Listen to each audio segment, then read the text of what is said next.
अपने बॉयफ्रेंड के साथ कार में सहयात्री की सीट पर बैठी होती तो भी वह मौत से नहीं बच पाती।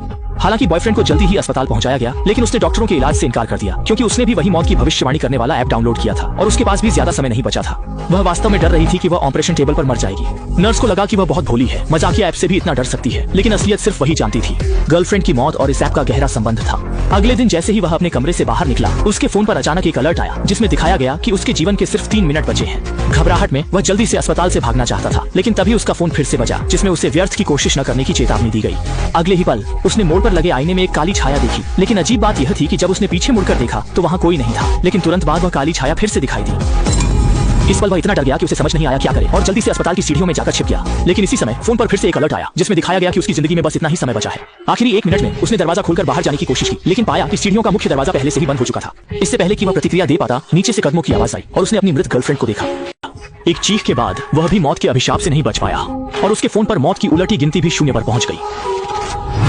नर्स ने काम पर आते ही सुना कि अस्पताल में एक आदमी छत से गिर गया था। इस पल ने उसे बेहद डर से भर दिया क्योंकि वह आदमी कल ही उससे बात कर रहा था और उसने उसे एक ऐसा ऐप दिखाया था जो मौत का समय बता सकता था, जिसमें दिखाया गया था कि वह अभी भी 10 से अधिक घंटे जीवित रह सकती है।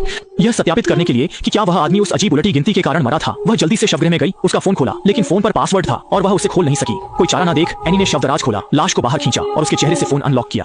जैसा कि उम्मीद थी, जैसे ही फोन अनलॉक हुआ, मौत की ऐप पर उलटी गिनती 0 पर पहुंच गई थी। इससे एनी बहुत डर गई क्योंकि उसने भी कल यह ऐप डाउनलोड किया था और उसकी मौत का समय भी 1 दिन से थोड़ा ज्यादा बचा था। इस वक्त वह घबरा गया। वह इस ऐप को हटाना चाहता था, लेकिन यह बिल्कुल बेकार था। कोई चारा ना देख एनी ने फोन को पूरी तरह से तोड़ दिया और अगले दिन फोन की दुकान पर जाकर एक नया फोन खरीदा। उसने सोचा था कि फोन बदलने से समस्या हल हो जाएगी, लेकिन जैसे ही एनी भुगतान करके मुड़ी, फोन से वही परिचित आवाज आई। उसने फोन खोला और देखकर हैरान रह गई। वह ऐप अपने आप नए फोन पर इंस्टॉल हो गया था, जैसे कि यह एक शाप था। App. Why is it on there? Deep breath. Just delete it. Here. It won't let you delete it. Just give it to me. जब एनी बहुत परेशान होकर जाने की सोच रही थी, उसने देखा कि उसकी मौत का समय अब सिर्फ 20 घंटे से थोड़ा ज्यादा बचा था। तभी एक अजीब घटना हुई। बैकअप कैमरा में अचानक एक काली छाया दिखाई दी, लेकिन जब उसने पीछे देखा वहाँ कोई नहीं था। जैसे ही एनी भ्रमित हो रही थी, अचानक एक काला हाथ उस पर हमला करने के लिए आया।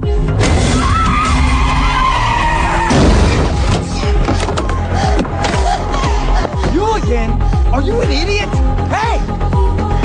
अच्छा हुआ कि उसकी दोस्त छोटी काली समय पर पहुंच गई। दरअसल छोटी काली ने भी उस मौत की 18 घंटे की भविष्यवाणी करने वाला ऐप इंस्टॉल किया था और उसका जीवन भी सिर्फ 18 घंटे बचा था। एक विचार विमर्श के बाद दोनों ने अनुमान लगाया कि वे शायद मौत की उलटी गिनती के शाप का शिकार हो गए हैं। इसलिए जीवित रहने के लिए वे जल्दी से स्थानीय एक पादरी के पास मदद मांगने गए। दोनों की कहानी सुनने के बाद पादरी को तुरंत इस शाप की उत्पत्ति का पता चल गया। दरअसल यह राक्षस प्राचीन काल से ही लोगों की मौत का शाप दे सकता था, लेकिन आधुनिक समाज में राक्षस भी विकसित हो गए हैं और उन्होंने उच्च तकनीक का उपयोग करके मनुष्यों पर शाप डालना सीख लिया है। पादरी ने कहा, शाप को तोड़ना बहुत आसान